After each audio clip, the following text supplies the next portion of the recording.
Huxley, let's pull the fire alarm. Good idea. Russell,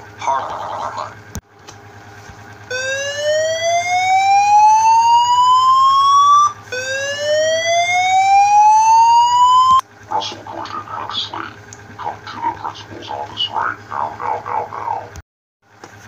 Russell, Coight. This is the second time you did this, but this time with Huxley. You are suspended for 2 weeks. Take this note and don't you rip it.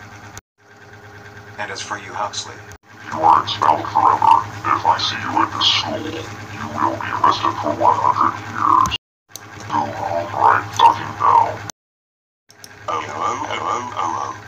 Russell, Coight, how do you pull the fire alarm this time with Huxley? That's it. You're grounded until the Vicar of Dibley takes over all of the adventures. Go to your room now.